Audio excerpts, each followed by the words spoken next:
Light is something so familiar, yet so mysterious. Every second, trillions of photons cross the universe, some traveling for billions of years. But the question remains, can these particles of light exist forever? Modern physics tells us that photons are stable, but what if that's not true?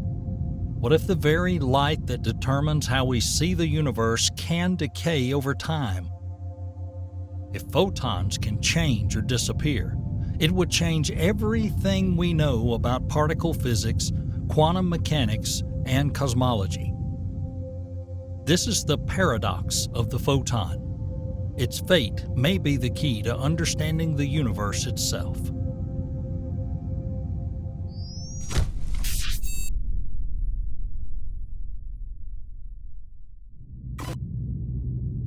Photons, as particles of light, are central to the functioning of the universe.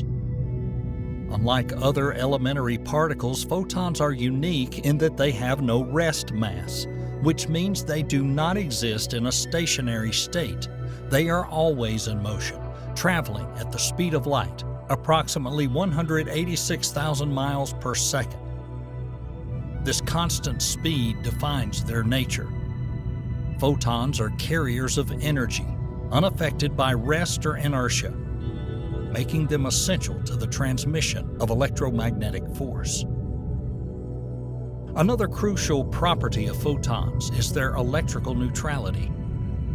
Because of this, they do not interact with charged particles through which they pass, except under special circumstances such as strong magnetic fields.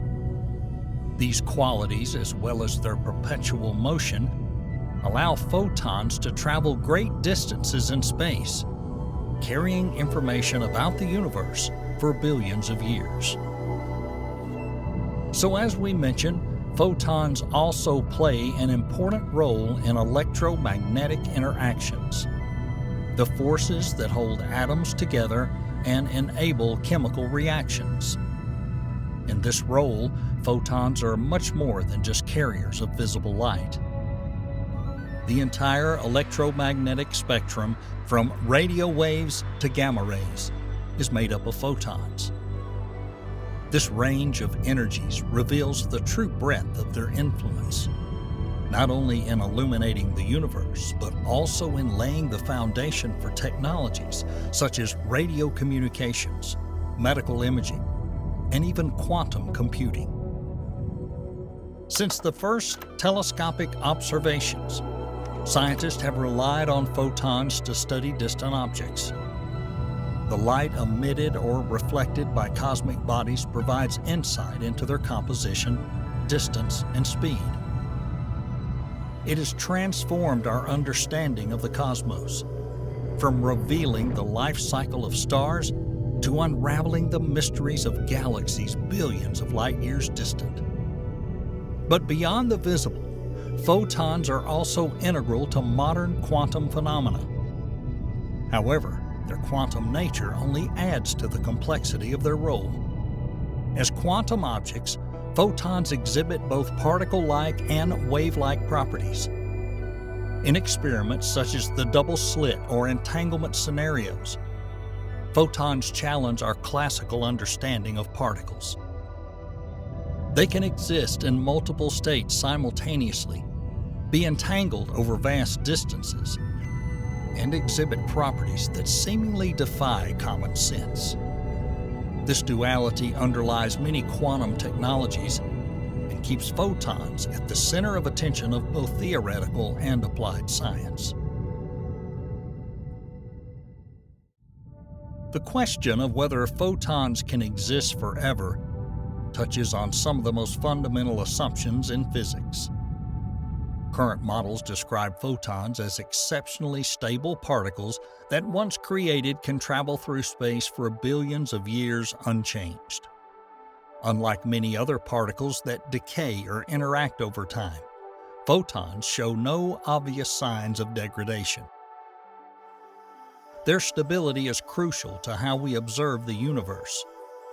Photons reaching us from distant galaxies have been on the road for almost the entire lifetime of the cosmos. One of the reasons photons are considered stable is that they do not have the same rest mass. Particles with mass are subject to decay, transforming with time into less energetic forms. Photons, however, being massless, do not obey the same rules. Their energy is completely determined by their wavelength, and as long as they remain isolated, there is no intrinsic mechanism that could spontaneously cause them to decay. This has led to the widespread belief that photons, once emitted, can theoretically exist indefinitely. But stability is not the same as invulnerability. Theoretical physics presents scenarios in which photons can undergo transformation under certain conditions. Quantum field theory, for example, suggests that in extreme conditions, such as near black holes or in regions with intense magnetic fields, photons can interact with other fields and particles in ways that change their fundamental nature. Under such conditions, protons can interact with quantum fluctuations, fields that permeate all of space and undergo rare transformations. One such theoretical possibility is that photons could eventually decay into lighter neutral particles, perhaps candidates for dark matter, although such scenarios require conditions we have yet to observe. Another possibility is the decay of photons controlled by hypothetical particles called axions. These small mass particles, according to the theory, interact weakly with photons, which means that in certain fields or under certain conditions, photons can gradually turn into axions. While such a decay would occur on an astronomically long timescale, well beyond the current age of the universe, it raises intriguing questions about the ultimate fate of light. Could photons eventually disappear from the universe altogether, leaving behind only the invisible remains of their presence? Some studies even suggest that the expansion of the universe itself may subtly affect the lifetime of photons.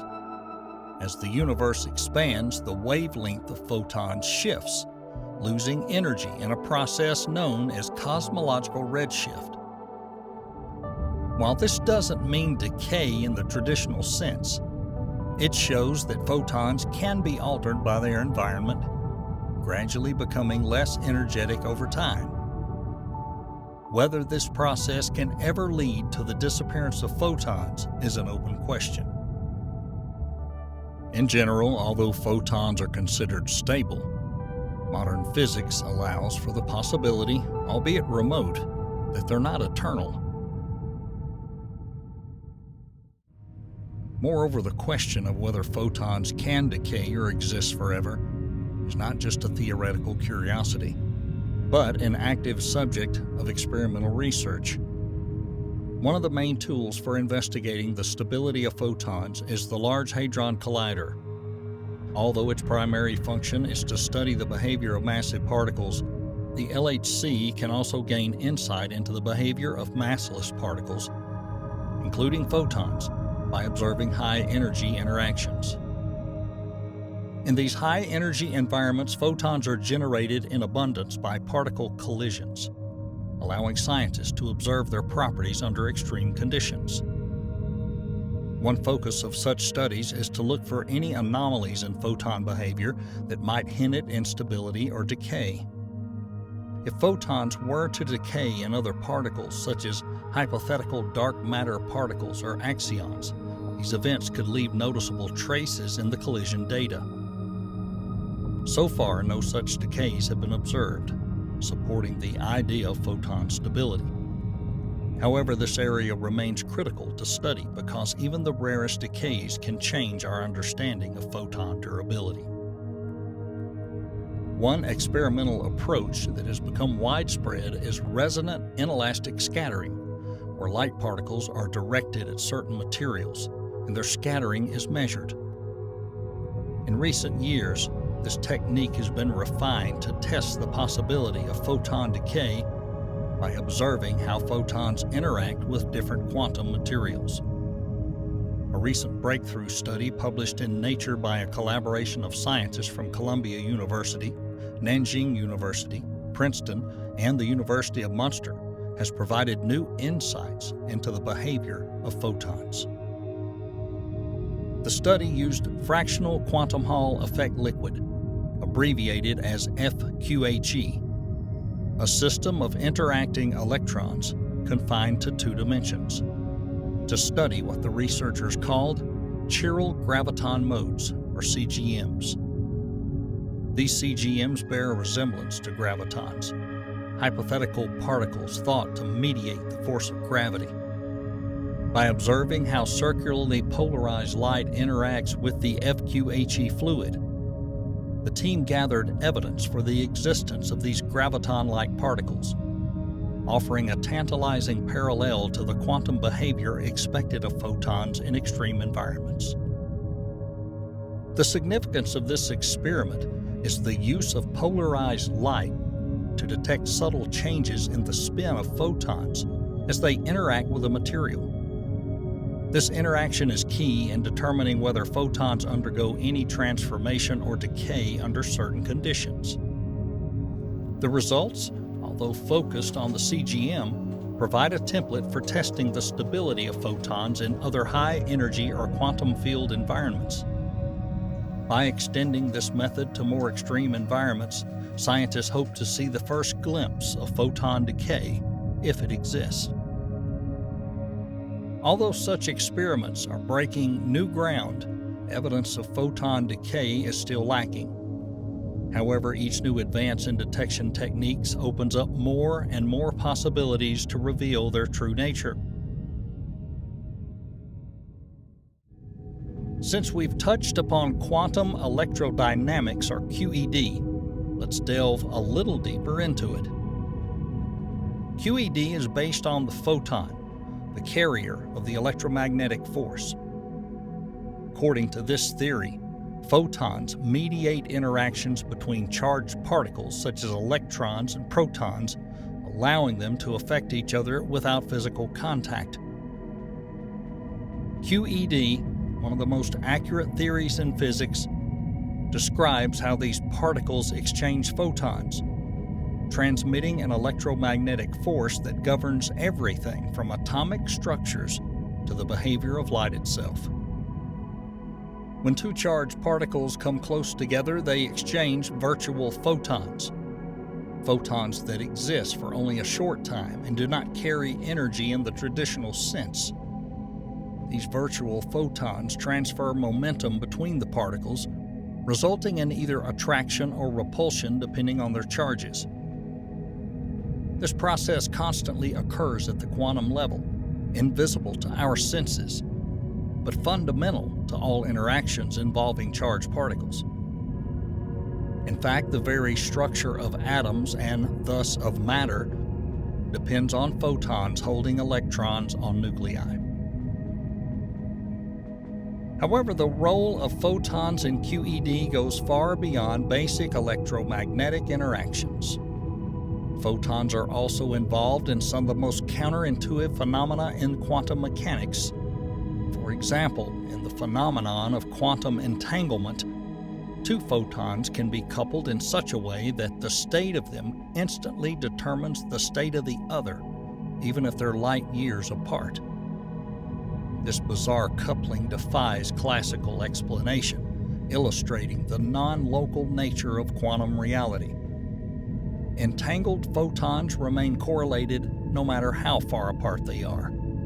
This discovery has profound implications for quantum information and communication technologies. Another key phenomenon associated with photons is quantum superposition, where a photon can exist in multiple states simultaneously. In such a state, a photon does not simply follow a single path or have a single polarization, but can occupy several variations at the same time. This concept was famously demonstrated in double-slit experiments, where a single photon can interfere with itself as if it had passed through both slits simultaneously. The results of such experiments challenge our classical understanding of particles and waves by illustrating the probabilistic nature of quantum mechanics. What makes photons particularly interesting in the context of quantum mechanics is their very massless nature. As we've already mentioned, photons are considered fundamental particles that have no rest mass, which distinguishes them from almost all other known particles. According to quantum theory, massless particles should move at the speed of light. This property is very important because thanks to it, photons can instantly transmit electromagnetic forces through space while respecting the rules of the special theory of relativity, which prohibits any massive particle to reach the speed of light. This massless nature also explains why photons are not subject to the same decay processes as other particles. In QED, photons can be created or absorbed, but never lose energy over time unless they interact with other fields or particles. This energy depends directly on the frequency of the photon, with higher frequency photons, such as gamma rays, carrying more energy than lower frequency photons, such as radio waves. Nevertheless, regardless of frequency, all photons share the common feature of being massless, which ensures their stability in time and space. Theoretical models of photon interactions, in turn, consider exciting possibilities where photons can transform into other particles under extreme conditions. One of the most compelling predictions involves the interaction of photons with strong electromagnetic fields. Under such conditions, photons can transform for an instant into particle-antiparticle pairs, a phenomenon known as photon splitting or pair production. This process, often discussed in the context of quantum electrodynamics, predicts that photons can transform into electron-positron pairs in the presence of fields so strong that they distort the vacuum itself. Such interactions are rare and usually occur only near highly charged objects, such as around neutron stars or in high-energy particle colliders. These transformations do not lead to the photon decay, but rather emphasize the duality of the photon behavior under the action of extreme forces. One of the best studied cases of photon interactions occurs in the presence of magnetic fields on the scale of billions of Tesla, such as in magnetars, a type of neutron star. Extreme conditions near these stars can cause photons to be converted into electrons and positrons, allowing scientists to study such interactions indirectly by observing the emissions from these objects. But let us return to the presentation of the question on a global scale. And first of all, of course, we turn our attention to the phenomenon of cosmological redshift, one of the most striking evidences of the existence of an expanding universe. As the universe expands over time, the space between galaxies increases, and as photons pass through this expanding space, their wavelengths are stretched along with the space. This stretching causes light to shift to the red part of the spectrum, the very phenomenon known as redshift. Cosmological redshift is directly related to the theory of an expanding universe, first proposed by Edwin Hubble's observations of galaxies moving away from us. The farther away a galaxy is from us, the greater the redshift of its light, which is a clear signal that the universe itself is expanding. This shift not only affects the light we see from distant galaxies, but also directly the photons emitted immediately after the Big Bang, which form the cosmic microwave background. The CMB represents photons that were released about 380,000 years after the Big Bang, when the universe cooled enough for atoms to form and light to escape from the dense plasma. These photons, they give a glimpse of the early universe. Their uniform redshift tells us not only about the conditions at that time, but also about the rate of expansion over billions of years. It was the study of CMBs that allowed astronomers to confirm the Big Bang theory and gain insight into the composition of the universe. These photons revealed patterns that have subsequently helped shape our understanding of cosmology. Without them, many aspects of the Big Bang theory would remain unproven. So, over billions of years, as protons travel through space, redshift gradually reduces their energy. Light emitted as high-energy gamma rays or ultraviolet waves can only reach us as radio waves or infrared radiation. Photons play a central role in almost every major discovery in cosmology, from mapping the large-scale structure of the universe to the discovery of exoplanets. The light that reaches us carries fundamental information essential to the study of the cosmos. One of the most intriguing aspects of photon research today is their potential role in solving some of cosmology's biggest mysteries, such as dark matter and dark energy. Although photons do not directly interact with dark matter, they help us trace its presence through gravitational lensing. When light bends around massive objects, this bending reveals otherwise invisible mass in the universe, allowing us to map the distribution of dark matter in space. Meanwhile, redshift studies of distant supernovae have provided important evidence for the existence of dark energy. Photons from these distant explosions show that the universe is expanding faster now than it was billions of years ago, indicating the influence of dark energy. Whether we're studying the nature of dark energy, mapping dark matter, or confirming the details of the Big Bang, these little guys remain our most important tool in unraveling the deepest secrets of the universe. However, alternative theories suggest that photons might not be as fundamental as we previously thought. Rather than being the indivisible particles underlying quantum mechanics, they may arise from deeper processes underlying the universe. One such idea suggests that photons may be the result of interactions in the quantum field, or even a byproduct of space-time itself. This viewpoint changes our perspective by suggesting that photons may arise from complex layers of physical laws beyond the standard model.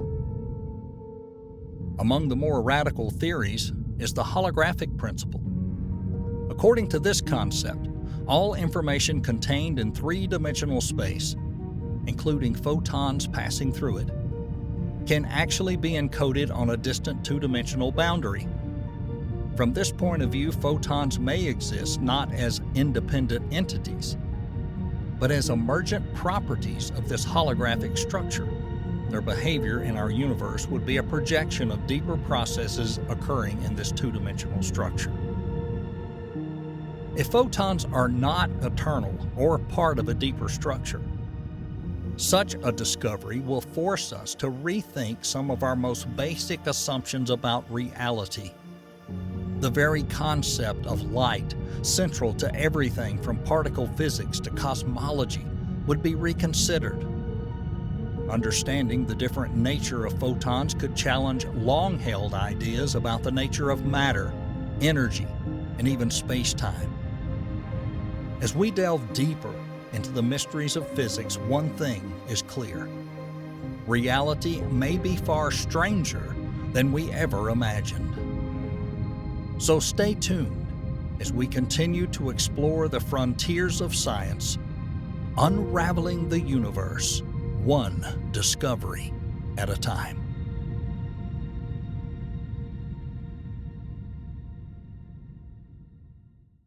The solar system is unique because of its special structure and, most importantly, optimal conditions for life to develop.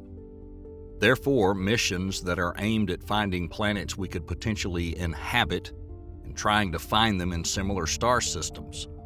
But what if we tell you there is a planetary system not far from us that is very similar to ours? And more to that, it consists largely of planets that are similar to Earth. Today we'll tell you about the TRAPPIST-1 system and whether or not its planets would be able to support life.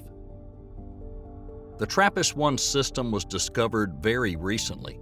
In 2016, a team of scientists led by Michael Guillon and Susan Lederer discovered 3 planets orbiting an ultra-cool dwarf star known as TRAPPIST-1a, 40 light-years, 235 trillion miles, 378 trillion kilometers from Earth. However, the very next year, NASA astronomers made a new discovery using the Spitzer Space Telescope. Turned out there are as many as 7 planets in this planetary system.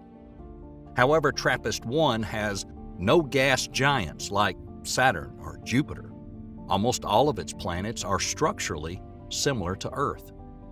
These findings led scientists to speculate that perhaps TRAPPIST-1 may have the potential for life to exist there. What does the TRAPPIST-1 system look like? The central star, as we've already mentioned, is a red dwarf. It has 7 planets revolving around it, roughly the size of Earth. All of them have the name TRAPPIST-1, but each planet has an individually assigned alphabetical index from TRAPPIST-1b to H. Unlike our solar system, TRAPPIST-1 has several other important distinguishing features. First, all the planets in this system only face the parent star with one side, the same way as we see the Moon. The time it takes the planets to rotate around their axis is the same amount of time it takes them to orbit the star, which means that one day on these planets is equal to 1 year in length. This process is called tidal locking. It's caused by the gravitational interaction between space objects. Secondly, all the planets are very close to each other. It is likely that the desensification of the system is caused by an internal migration of the planets, which also led to their resonance.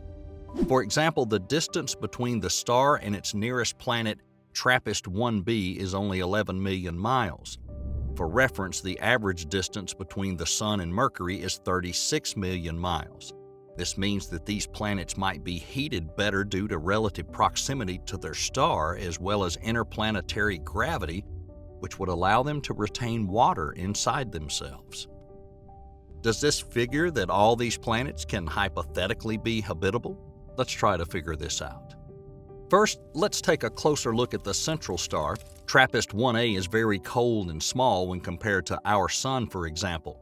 Its surface temperature is only about 4,154 degrees Fahrenheit, whereas the temperature of the Sun is close to 9,930 degrees Fahrenheit. Its size can be compared with Jupiter and its mass approximately 13 times smaller than the Sun's mass. However, red dwarfs burn their hydrogen supply much more slowly, which means they can exist for a very long time, several trillion years, in contrast to the age of stars like the Sun, which is closer to 10 billion. According to research by Adam Bergesser of the University of California, TRAPPIST-1a may be about 7.5 billion years old, which would be considered a relatively young age for such stars. However, if red dwarfs are so cold, how could they heat the entire planetary systems? True, for a long time there was an assumption that red dwarfs were not capable of supporting life, but the discovery of TRAPPIST-1 has changed scientists' view.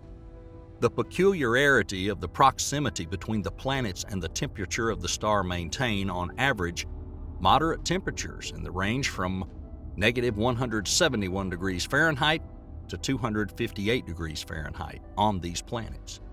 Now, what's more, thanks to relatively low temperatures as far as stars go, dwarfs can help conserve water on the planet in their planetary system, even the ones closest to it, and also, interestingly, funnel amino acids and important chemicals through their flares. On the other hand, dwarfs can expose nearby planets to strong UV radiation, creating conditions unsuitable for life. Therefore, let's move on to the planets themselves now and find out how the characteristics of their system affect them and the potential life on them. The first on the list is TRAPPIST-1b. Its radius is 10 times larger than the radius of Earth. Similar to Earth, it's also made of rock, iron, and likely ice. Interestingly, 1b may even contain a small layer of water, about 0.2% of its total mass. Although some scientists are inclined to believe that the planet is completely dry and has only oceans of magma. However, the conditions on this planet are far from earthly. Obviously, the proximity to the parent star must result in a very heated surface. Moreover, the gravitational influence from the star may cause strong volcanic activity, heating the surface even more and melting the internal rocks. However, the temperature on 1b is too high even for this. Temperature there reaches 2,156 degrees Fahrenheit, which is 2.5 times higher than on Venus at 860 degrees Fahrenheit. The reason for such temperatures may be the high density and possibly atmosphere in which gas accumulates after volcanic eruptions, which prevents heat from leaving the planet. The next planet, TRAPPIST-1c, is similar in composition to TRAPPIST-1b, but most likely has neither ice nor water. It is the heaviest planet in the entire system, even though it has a smaller radius than 1b. It's also very likely that it has high levels of activity. That's due to the influence of the star and orbital resonance. The exact surface temperature of 1c, it's unknown. The star can heat it up to about 158 degrees Fahrenheit, but the internal activity of the planet is capable of raising the temperature several hundred degrees.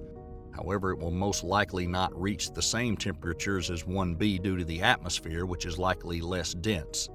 One of the features of 1c is its massive core made of metal, which is almost 1.5 times larger than Earth's.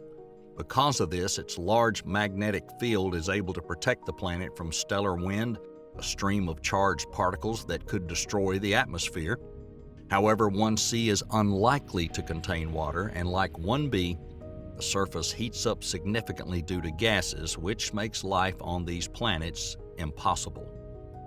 Next, we have TRAPPIST-1d, one of the smallest planets in the system, with a mass about 3 times smaller than Earth. It's composed of rock and metal, but very likely, like 1b, it must have an ocean, a layer of ice, or a dense atmosphere. And that's according to the theoretical research of its mass and radius. Astronomer Vera Dobos believes that the surface on 1d could be as reflective as the surface of Earth. This means that 1d may have liquid water and a dense atmosphere, which in turn may even contain ozone, which would protect the planet against harmful radiation. Moreover, the scientist also suggests that unlike 1b and 1c, 1d can avoid a mass-scale greenhouse effect, which would greatly increase surface temperatures due to its small mass.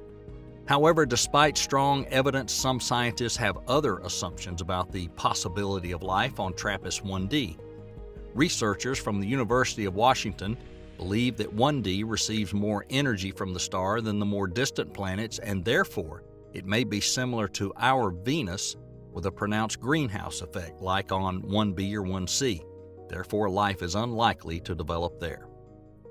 On the other hand, it may also have some hydrogen in the atmosphere, which would prevent it from overheating.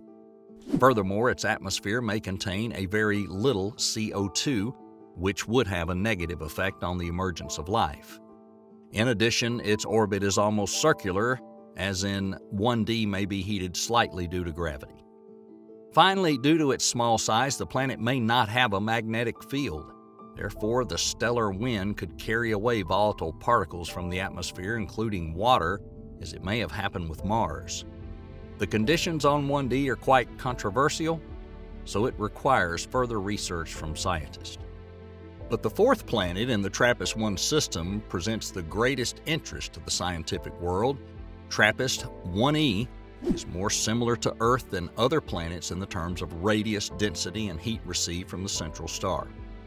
Its orbit is 2.7 million miles away from the star, which results in the planet completing a full revolution in 6 days. Its composition as a whole is very similar to that of 1c. 1e is mainly composed of rock and metal. Does that mean there's no water there, like on 1c? NASA researchers believe that 1e is in a so-called habitable zone, a distance within a planetary system where it's neither too warm nor too cold, which also keeps water in its liquid form. Therefore, it's very likely that 1e may contain water, and in quite large quantities, in fact. Researcher Vera Dobos suggests that an excessive greenhouse effect may not be characteristic for this planet, unlike all the previous planets we've discussed so far. This means that 1e would be able to maintain a moderate temperature, maintaining entire oceans on its surface.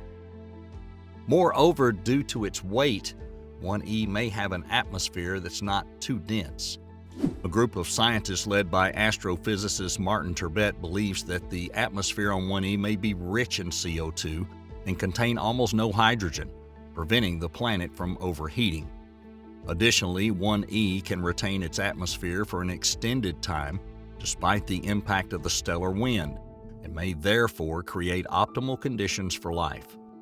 However, the exact mass of 1e has not yet been established.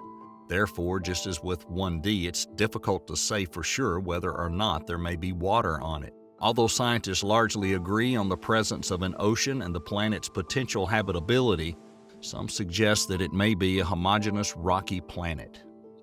The following planets, TRAPPIST-1F and 1G, are also presumed to be generally similar in their mass, rocky structure, radius, and density to planet 1e. However, that's where the similarities end. Both planets are at a great distance from the star, one 3.6 million miles away, and the other is 4.3 million miles from the parent star, respectively, also within the habitable zone. However, their surface is not as heated by the red dwarf, and scientists suggest that both of them may be covered with a solid layer of ice. Nonetheless, they may have the same heating potential as 1D from gravitational interaction with the star. That is, despite the very little heat from the star itself, planets can be heated properly from the inside, and therefore they are likely to have a global ocean under the ice.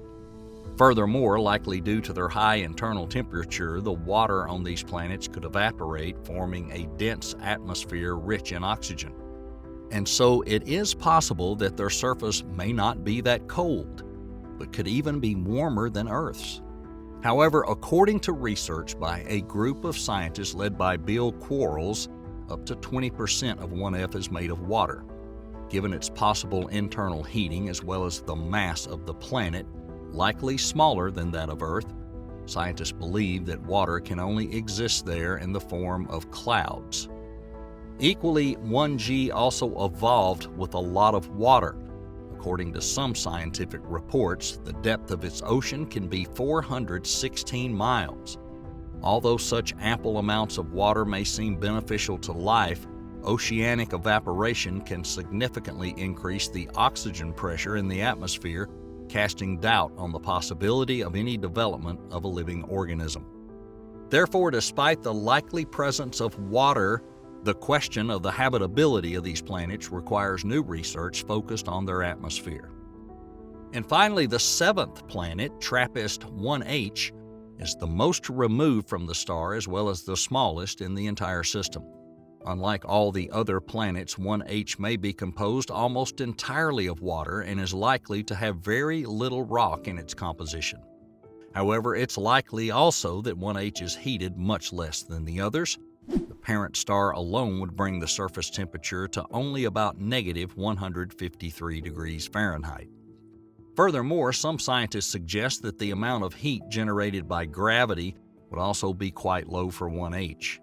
However, researcher Kathleen Mant believes that 1H may have a lot of volcanic activity, spewing water instead of lava. That would mean the planet's able to replenish its atmosphere due to the emitted gases. Additionally, the remoteness of 1H allows it to firmly retain its atmosphere, probably consisting of nitrogen and methane like on Titan, since the stellar wind hardly touches it. And yet, even this quality does not speak in favor of life on the planet. It's still very cold and therefore probably cannot sustain water in liquid form. But the question remains, could life hypothetically exist in this TRAPPIST-1 system? The tidal lock is not great for sustaining life because one side of the planet's always scorchingly hot and the other side is freezing cold. However, almost all planets in the system can cope with this drastic difference in temperature due to their water content and their atmosphere. The heated ocean and atmosphere can transfer heat to the colder zones, maintaining the temperature balance. Nonetheless, only the middle planets, 1D and 1E, meet the criteria to be on the list of potentially habitable planets. 1B and 1C are too hot, and may have lost water due to their gravitational relationship with the star, whereas 1F and 1G and 1H are probably not warm enough due to the weak greenhouse effect, or they're also quite hot. But however, 1D and 1E still require extensive research, since conditions on these planets may turn out to be more similar to Venus, although 1E is very unlikely to fall into that category. In fact, if both planets were covered in ice, they might still be habitable. The TRAPPIST-1 system remains very interesting to all of us. In 2021, NASA sent the James Webb Telescope to the L2 Lagrange point with a view to study TRAPPIST-1 among other things. Therefore, we can expect new data on a distant system very soon, which would reveal more secrets about the origin of our universe and possibly even the origin of life. More than once, you've caught yourself wondering what will happen in the future, in 100, 1,000, or even in 1,000,000 years. And for you, we tried to look behind the screen of the future through the evolution of the stars we see in the sky every night to absolute oblivion. Today, we'll try to tame time and find out what our universe will look like in 100 million years. Check your seatbelts. In a few seconds, you'll find yourself at the very beginning of the universe's life and travel all the way to its last moments. We're about to begin. Of course, nothing in our universe can exist forever. In 100 million years, all the massive stars that we see every night will disappear, leaving only fields of nebula. Stars start out as large molecular clouds of gas and dust. They evolve over tens of millions of years and then remain shining in space for millions or billions of years. Stars in particular, although they hardly change during their lifetime, eventually, due to the synthesis of hydrogen to form helium, their temperature and brightness decrease and their core shrinks. The death stage begins, lasting slightly less than their actual life. Then stars with a mass close to the Sun in about 9 to 10 billion years become red giants.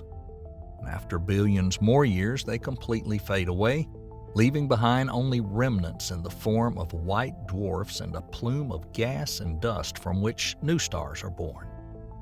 However, the period of 100 million years will also affect our Sun. It will become brighter and warmer by 1%. In 1 to 2 billion years, the Sun will heat up to a point that's fatal. But what if this process could be slowed down? Still, a period of 100 million years is incredibly long for humanity. During this time, our science will be able to reach a level that may seem like science fiction to us now. In 100 million years, we'll probably be able to tame the stars and determine how much longer they'll shine thanks to stellar engineering. During this period of time, humanity will hypothetically be able to replenish the star's fuel reserves or artificially influence its nuclear reactions. Then the sun could survive longer and not threaten life on the planet. Manipulation of stars is also likely to create conditions for the development of life on planets that are not currently considered habitable. In particular, the humanity of the future will be able to extract hydrogen and helium from stars for energy production. Human civilization will grow to an incredible scale, so the resources offered by the planets alone may not be enough to supply energy to such a large number of people. Furthermore, fuel extraction using the theoretical Dyson sphere, which would harvest stellar energy in close proximity to a star, would preserve resources and the environment on the planets where people would hypothetically live. On the other hand, what if stellar engineering allows us to accelerate their aging by collecting fuel? In this case, life near these stars will be dangerous, and the galaxies in which these stars are located will begin to age rapidly. Yes, not only stars are affected by the passage of time, galaxies, and in particular the one we live in, appeared at the beginning of the formation of the universe and continues to move towards oblivion. However, before they die, galaxies, like stars, will go through a long way of evolution, but by merging with others. Over a long period, smaller galaxies will become part of larger ones. So in 100 million years, the number of small galaxies will likely decrease, as well as the mixture of spiral and elliptical galaxies will increase slightly. The humanity of the future will see repeated examples of galaxy mergers, especially with small galaxies, which can lead to the formation of new structures, such as wave tails and, in particular, supermassive black holes. The Milky Way is also moving towards another galaxy, Andromeda. Although we shouldn't worry, even in millions of years, their collision would take place in about 5 billion years. In 100 million years, our galaxy will have traveled about 978,000 light-years, although this will not affect us in any way. After the same amount of time, the galaxies will change their location, moving to areas with different densities that will affect their morphology and star formation in different ways. But in the future, bright, beautiful galaxies will also fade away. The reason for this is the death of stars, especially massive ones, which determine the color and brightness of galaxies. After the last explosion of a star, most of its gas will remain inside the galaxy, keeping it alive, but some of it will leave the galaxy. Because of this, fewer large stars are formed. The mass of the galaxy suffers, and in millions of years there'll probably only be a black hole in its place. In fact, it is impossible to find anything static in our universe. Absolutely everything is in motion, including perhaps the universe itself. From the very beginning, the Big Bang, the universe has never stopped expanding. In the early stages of the hot Big Bang phase, the universe expanded faster than light. Only after cooling down, when the energy density of matter became higher and protons, neutrons, and electrons were formed, did the speed slow down a bit. And in 5 billion years, it slowed down a lot. However, both now and in the future, the universe will not stop expanding. It should be understood that expansion does not mean that matter is moving, but that time itself is expanding. Like a balloon with 2 dots drawn on it. The more you inflate it, the further apart the dots will be. However, this hardly affects objects that are connected by gravity, like our galaxy and Andromeda, or even ourselves. The amount of ordinary and dark matter always remains constant. Only space and density of matter change due to its spread over a large volume. However, we can see that other galaxies are moving away from us. In 100 million years, the galaxies of the local group may be so far away that it will be a little harder for us to see them. While faraway clusters of galaxies like CLJ 1001 plus O220 will probably be almost invisible. However, the expansion of the universe is accelerating. The rate of expansion is 44 miles per hour, which means that every 3.26 million light years, the speed increases. This will not end well for the universe. In millions of years, it would be harder for cosmic bodies to form. The building blocks would fly apart too quickly. The main factor in this is dark energy, because hypothetically, it can counteract the gravity of matter. Dark energy is a hypothetical energy and a necessary property of time that can lead to inevitable consequences in the future. So in 100 million years, the expansion rate may increase so much that galaxies would stop merging and thus evolve. The mass of dust and gas that's ejected after the death of stars will be dispersed. Stars will form less often. Moreover, in billions of years, gas leakage may become too fast. In this case, absolutely nothing will be able to form. No stars, no galaxies, no life. The heat death will eventually come. The heat death is not related to the transformation of our universe into hell through the evolution of stars. The scenario of the future fate of the universe is based on the second law of thermodynamics, according to which, in a closed system, entropy, or the state of disorder, increases over time. That is, the energy will dissipate in such a way that absolutely nothing will be able to form into something unified. You can think of it as heat energy leaving your cup of tea and dissipating in the room. Eventually, the temperature of the tea becomes the same as the room, so you can no longer get warm when you drink it. So the drink is not doing its job. So galaxies will be too far apart and stars will start to fade because there'll be no more necessary inflow of energy or matter for the evolution of stars, planets, or other space objects. The universe will become completely dark and empty.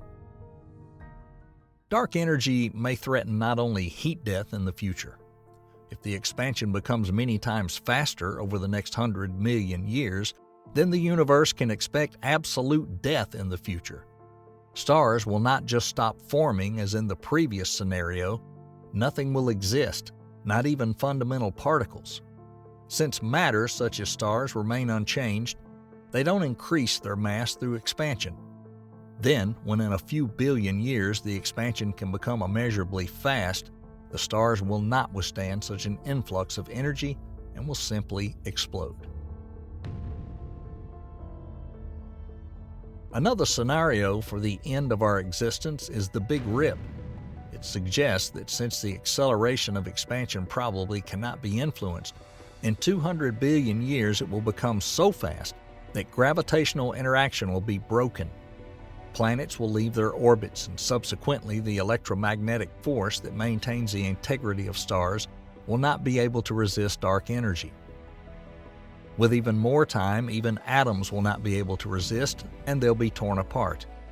Moreover, there's a possibility that after the Big Bang, everything in the universe will return to the first stages of the Big Bang. However, what will remain in the singularity will not look like the plasma that was at the beginning of the Big Bang itself. It'll be cold and dilute, as opposed to hot and dense. That is, no matter how terrible the hypothetical end of the universe may be, there is a chance that this end will be a new beginning. Another danger to the entire universe may be hidden in ourselves. We all know that everything around us is made of atoms. There are two elementary particles in the nucleus of an atom, a proton and a neutron.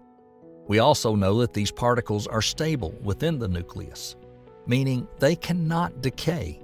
But what if this is not necessarily true? The proton is one of the most common particles in the universe. It can exist even outside the nucleus. The proton has reasons to be stable, namely the laws of conservation of energy, charge, and baryon number. Although according to the standard model of physics, the proton cannot decay in any way. The latest theories, such as the theory of grand unification, which combines the three fundamental forces, electromagnetism, weak and strong interactions into one, allow it. So, in the distant future, there's a possibility that this particle will decay. This seemingly unlikely process is unlikely to cause disaster to the entire universe. But if it happens on a massive scale, then in millions or even billions of years, part of the universe will cease to exist. The proton decay will destabilize the nucleus of atoms and produce decay products that can affect the entire structure of the universe as matter begins to decay. But the whole world will not disappear. The entire system of galactic evolution in the regions where proton decay occurred would be disrupted. The people of the future can exhale. The protons in their bodies are likely to decay. But the 100 million year time frame may bring another threat in addition to the heat death and the Big Bang. If the collapse of protons is too large and strong, it will trigger an inevitable scenario of the terrible end of the universe, but not because of protons alone. The destruction of all matter in the universe, without even a hint of its former existence, is hypothetically possible through a bubble. You've probably heard of the Higgs boson, which is a fundamental component of the Higgs field, a theoretical field that permeates the entire universe and to which particles gain mass when they interact with it. In addition, the Higgs field can affect the vacuum. We are used to thinking that a vacuum is an empty space, but there are quantum fields in it, so a vacuum simply contains as little energy as possible. So, the field determines whether the universe is in a true vacuum or a false vacuum. A true vacuum means the universe is stable and has the lowest possible vacuum energy state.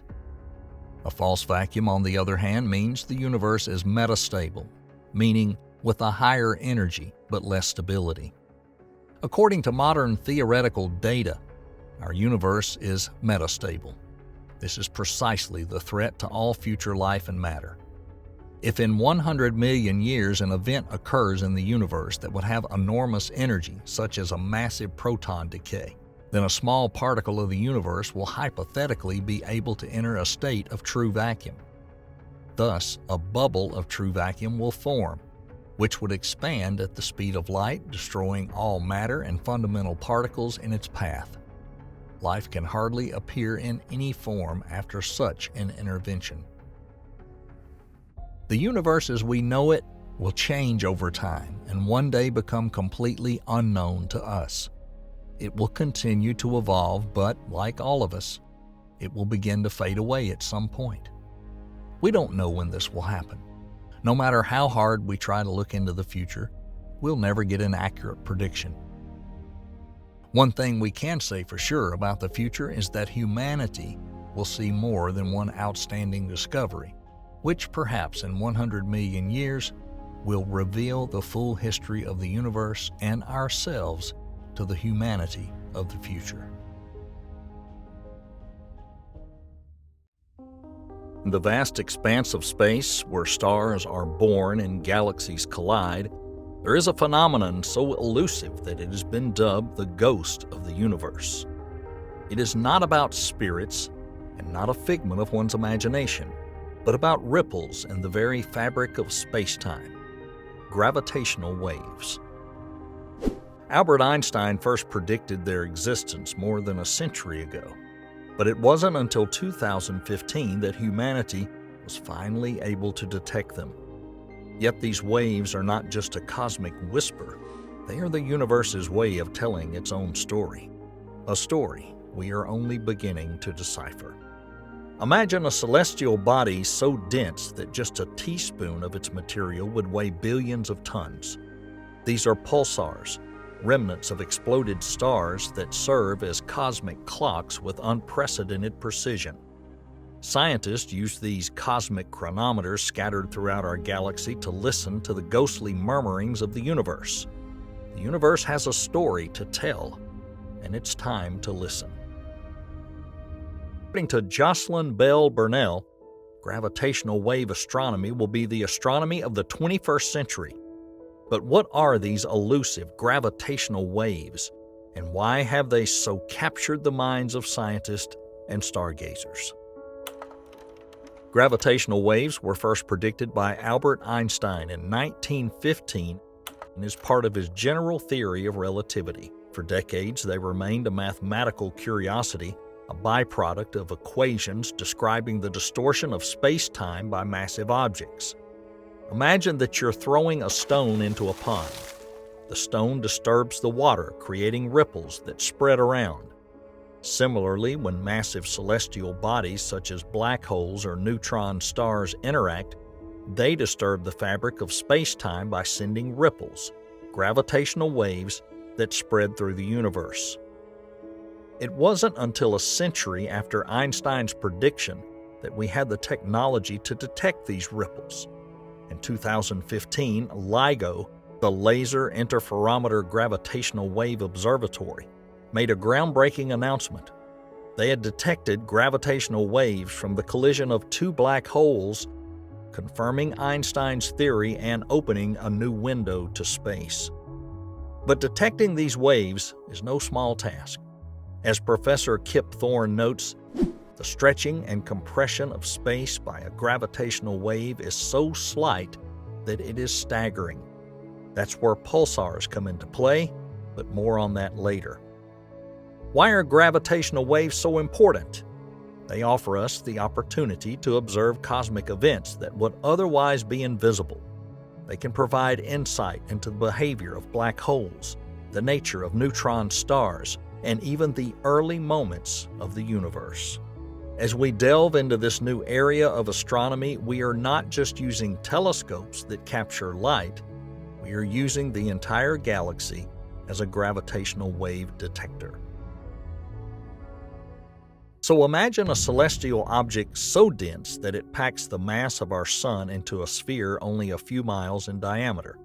These mysterious objects are known as pulsars and are the most accurate timekeepers in the universe. Pulsars, discovered in 1967 by Jocelyn Bell Burnell and Anthony Hewish, are the remnants of massive stars that exploded as supernovae. What remains is a highly magnetized rotating core emitting beams of electromagnetic radiation. As Dr. Mara McLaughlin states, pulsars are incredibly stable rotators. Their predictability is comparable to an atomic clock. Indeed, the stability of pulsars is remarkable. Some pulsars rotate hundreds of times per second, and their rotation period can be predicted with remarkable accuracy, making them ideal cosmic clocks. Scientists have harnessed the power of this cosmic clock amazingly. By observing an array of pulsars scattered across our galaxy, they've created what is known as the Pulsar Synchronization System, or PTA. This array serves as a highly sensitive detector of gravitational waves. As gravitational waves travel through space, they cause tiny but noticeable fluctuations in the timing of pulsar signals. It is these fluctuations that scientists are looking for when trying to detect elusive gravitational waves. According to Dr. Xavier Siemens, the pulsar timing method is the only way to detect low-frequency gravitational waves. The precision required for this kind of work is staggering.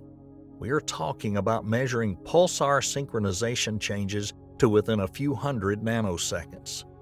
It's like trying to measure the thickness of a sheet of paper at the distance from the Earth to the Moon. So as we've learned, pulsars are not just fascinating objects. They are essential tools in our quest to understand the universe. They serve as beacons in the dark reaches of space, guiding scientists into the uncharted waters of gravitational wave astronomy. Nanograv is a consortium of scientists and engineers founded in 2007, dedicated to the ambitious task of detecting gravitational waves using pulsars. As Dr. Andrea Lahman puts it, we're not just looking at the universe, we're listening to it. Two key players in this endeavor are the Arecibo Observatory in Puerto Rico and the Green Bank Telescope in West Virginia. These are not just ordinary telescopes. They are ears attuned to the symphony of the cosmos. Nanograv uses what is known as the Pulsar Timing Array, or PTA. This array uses precise synchronization of signals from multiple pulsars to detect tiny distortions caused by the passage of gravitational waves. It's like a cosmic spider web, where each thread is a pulsar and the spider at the center is our telescope system. In 2020, Nanograv hit the headlines with data hinting at the possible detection of a gravitational wave background. While this was not a definitive detection, it was a tantalizing sign that we were on the right track. Dr. Joseph Simon described it as a strong hint of a long-awaited signal. The work of Nanograv is not the effort of one person or group of people. It's part of a global network of scientists and observatories working together to unlock the deepest mysteries of the universe. Collaboration is key, and as Dr. Mara McLaughlin notes, the more pulsars we can add to our array and the more we can collaborate internationally, the stronger our detection capabilities will become. Imagine using the entire galaxy as a scientific tool. It sounds like the idea of a science fiction novel, but that's exactly what astronomers do when they use pulsars to detect gravitational waves. The galaxy becomes a colossal, finely tuned detector, operating on scale beyond imagination. Each pulsar in our galaxy can be viewed as a single data point in this grand experiment. But as we discussed earlier, it is not just any data point. It is a very precise clock that ticks with astonishing regularity. Traditional telescopes allow us to see the universe in various forms of light, but when we use the pulsar scattered throughout our galaxy, we don't just see, we feel ripples in space-time. It's a completely different way of observing the universe. When a gravitational wave passes through a galaxy, it causes small changes in the timing of pulsar signals. These changes are incredibly subtle, often lasting only a few hundred nanoseconds. However, when you're dealing with precise objects like pulsars, even such tiny variations become significant. Detecting these changes requires an extraordinary level of precision and a deep understanding of the various factors that can affect pulsar synchronization. Everything from interstellar gas to the pulsar's own magnetic field can introduce noise into the data. Separating this noise from the potential gravitational wave signal is a monumental task. The beauty of using a galaxy-sized detector is that it allows scientists to study gravitational waves of much lower frequencies than ground-based detectors such as LIGO or Virgo can. These low-frequency waves may hold the key to understanding supermassive black hole mergers and other large-scale cosmic events. By turning our galaxy into a colossal scientific instrument, we're not just pushing the boundaries of what's possible in observational astronomy. We're redefining our understanding of the cosmos. In the field of science, some discoveries simply add footnotes to existing textbooks, and some require a complete rewrite. The results of Nanograv 2023 fall into the latter category. These are not just incremental updates. These are seismic shifts in our understanding of the universe. Earlier this year, Nanograv Collaboration made an announcement that caused a wave of excitement in the scientific community. After years of careful observations and data analysis, they presented evidence of a persistent gravitational wave background. As Dr. Joseph Simon remarked, this is the moment we've been waiting for. The background of gravitational waves is akin to a cosmic symphony, a continuous hum of low-frequency gravitational waves filling the universe. Unlike loud and isolated events such as black hole mergers, this background is a subtle, ubiquitous signal. It is the white noise of the cosmos, and detecting it is a monumental achievement. The implications of this discovery are profound. The background of gravitational waves may provide clues to the events that occurred shortly after the Big Bang.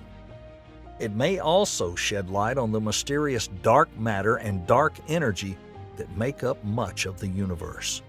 The 2023 results also have implications for theoretical physics.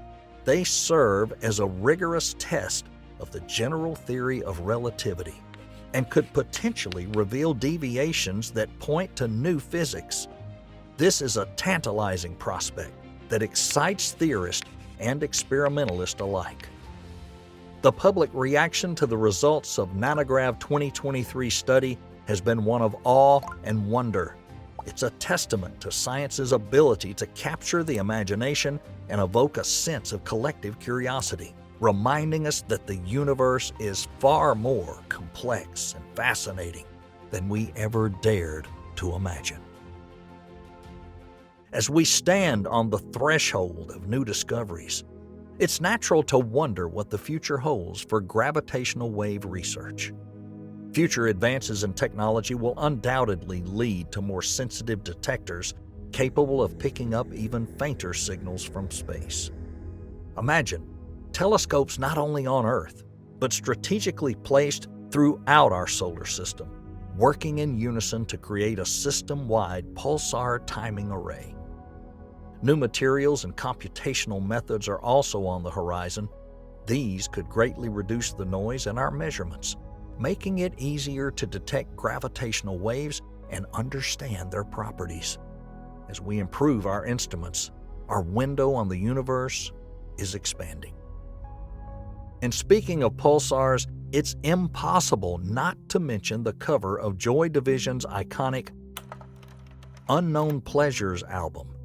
This iconic black and white graphic features 80 wavy lines, each representing the signal from pulsar B1919+21, the first pulsar ever discovered.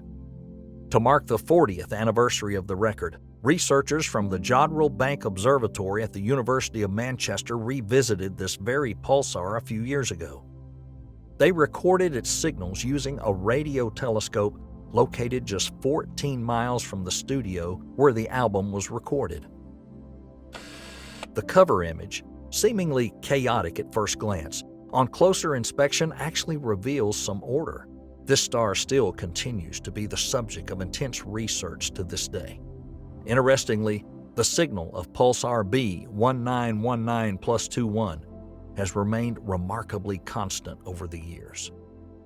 Recent observations from the University of Manchester's Jodrell Bank Observatory show that the pulsar continues to emit its characteristic radio waves just as it did 4 decades ago. Can gravitational waves help us understand the mysterious dark matter and dark energy? Can they provide insight into the early moments of the universe, the moments after the Big Bang? The possibilities are as limitless as the universe itself. As we look into the future, one thing is clear. Gravitational wave research is not a passing trend. It is a growing field that could revolutionize our understanding of the cosmos. It is a journey of discovery that we are just beginning. And the road ahead is long, winding, and full of wonders yet to be discovered.